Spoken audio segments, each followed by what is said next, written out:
नमस्कार दोस्तों, आज हम बताएंगे श्री कृष्ण जन्माष्टमी कब और क्यों मनाई जाती है। हिंदू धर्म की मान्यताओं में देवी देवताओं से जुड़ा हुआ हर एक दिन बहुत विशेष होता है। आए दिनों हिंदू धर्म के लोग अलग अलग उत्सव मनाते रहते हैं। स्वतंत्रता दिवस और रक्षाबंधन के बाद अब भारत में श्री कृष्ण जन्माष्टमी की तैयारी जोरों शोरों से चल रही है। भगवान श्री कृष्ण जन्माष्टमी को गोकुलाष्टमी के नाम से भी जाना जाता है। इस दिन हिंदुओं के इष्ट देवता भगवान श्री नारायण ने कृष्ण अवतार में पृथ्वी पर जन्म लिया था। जन्माष्टमी का त्योहार हिंदुओं के लिए विशेष महत्व रखता है और इसे बड़े धूमधाम से मनाया जाता है। इस दिन दही हंडी समेत बहुत सारी प्रतियोगिताएं आयोजित की जाती है और उपवास भी रखा जाता है।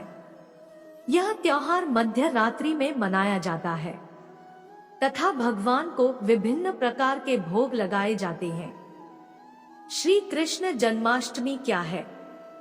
श्री कृष्ण जन्माष्टमी को भगवान कृष्ण की जयंती के रूप में मनाया जाता है।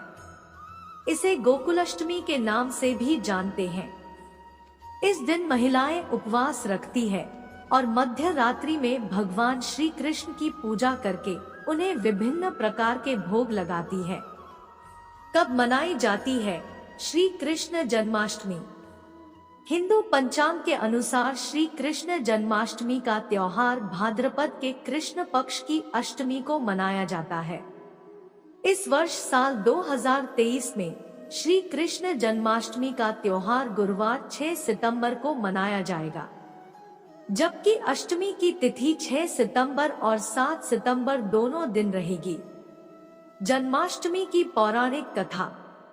भाद्रपद के कृष्ण पक्ष की अष्टमी को भगवान नारायण ने देवकी और वासुदेव के पुत्र कृष्ण के रूप में जन्म लिया। भगवान श्री कृष्ण की माता देवकी मथुरा के अधर्मी राजा कंस की बहन थी। मथुरा का राजा कंस अपनी प्रजा पर बहुत अत्याचार करता था और लगातार उनका शोषण और उत्पीड़न करता था। यहाँ तक कि वह अपनी प्रजा की हत्या करने में भी संकोच नहीं करता था। एक बार यह आकाशवाणी हुई कि कंस की बहन देवकी के पुत्र से जन्मी हुई संतान के हाथों से ही उसका वध होगा। यह सुनने के बाद कंस ने तुरंत अपनी बहन देवकी को उनके पति वासुदेव के साथ कारावास में डाल दिया और देवकी के गर्भ से जन्म लेने वाले संतानों की हत्या करने लगा। एक के बाद एक उसने देवकी के 7 संतानों की हत्या कर दी।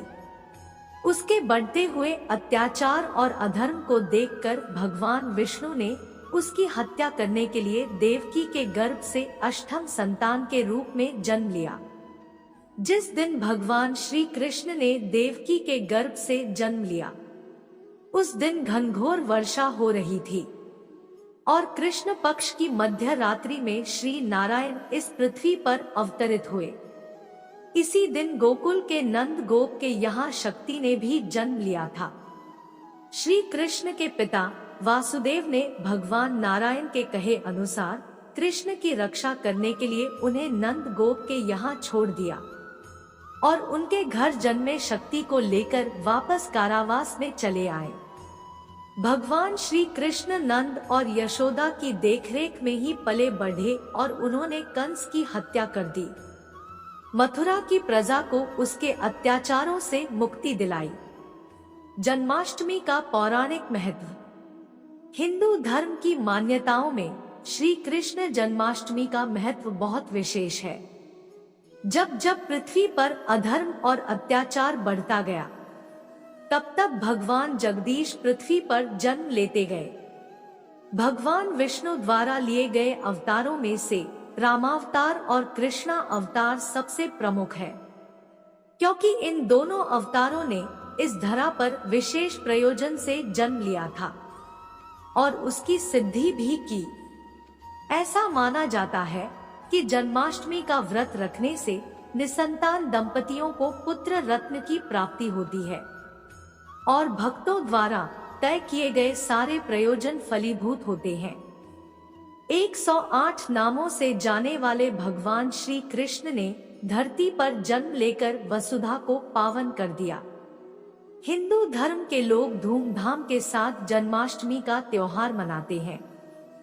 महिलाएं जन्माष्टमी के उपलक्ष्य में व्रत रखती हैं और मध्य रात्रि में भगवान श्री कृष्ण की पूजा अर्चना करके उन्हें विभिन्न प्रकार के भोग समर्पित करती है। कैसे मनाई जाती है जन्माष्टमी? जन्माष्टमी के दिन पूरा हिंदू समुदाय श्री कृष्ण के रंगों में रंग जाता है। लोग बड़ी धूमधाम के साथ उल्लास पूर्वक यह त्योहार मनाते हैं। भगवान श्री कृष्ण का अवतार बहुत नटखट माना जाता है। उनकी नटखटता के सैकड़ों किस्से मशहूर हैं। इसलिए जन्माष्टमी के पावन अवसर पर विभिन्न प्रकार के नटखट खेल कार्यक्रमों का आयोजन किया जाता है, जिनमें से दही हंडी प्रतियोगिता सबसे प्रमुख है। जन्माष्टमी के दिन हिंदू महिलाएं उपवास रखती हैं। पूरा दिन उपवास रखने के बाद महिलाएं मध्य रात्रि में भगवान श्री कृष्ण की पूजा करती है और उन्हें विभिन्न प्रकार के भोग लगाती है। तत्पश्चात उसी भोग को प्रसाद के रूप में ग्रहण करके अपना व्रत तोड़ती है। जन्माष्टमी के अवसर पर खीरे का विशेष महत्व होता है। वैसे तो भगवान श्री कृष्ण को विभिन्न प्रकार के फल चढ़ाए जाते हैं, लेकिन देहाती इलाकों में ऐसा माना जाता है कि इसी खीरे में से भगवान श्री कृष्ण मध्य रात्रि को जन्म लेते हैं। मथुरा और वृंदावन में विशेष प्रकार से मनाई जाती है जन्माष्टमी। वैसे तो श्री कृष्ण जन्माष्टमी का त्योहार भारत के कोने कोने में मनाया जाता है। इतना ही नहीं, यह त्योहार विदेशों में भी बड़ी धूमधाम के साथ मनाया जाता है। विदेश में रहने वाले हिंदू मंदिरों को सजाकर भगवान श्री कृष्ण की जन्माष्टमी मनाते हैं, लेकिन मथुरा और वृंदावन भगवान श्री कृष्ण से विशेष ताल्लुक रखते हैं, क्योंकि मथुरा में भगवान श्री कृष्ण का जन्म हुआ था और वृंदावन में उन्होंने राजपाट किया था। इसलिए मथुरा और वृंदावन में विशेष रीति रिवाजों के साथ जन्माष्टमी मनाई जाती है। इस दिन मथुरा और वृंदावन में भगवान श्री कृष्ण की झांकियां निकाली जाती है और मंदिरों को फूलों की सहायता से बड़ी भव्यता से सजाया जाता है।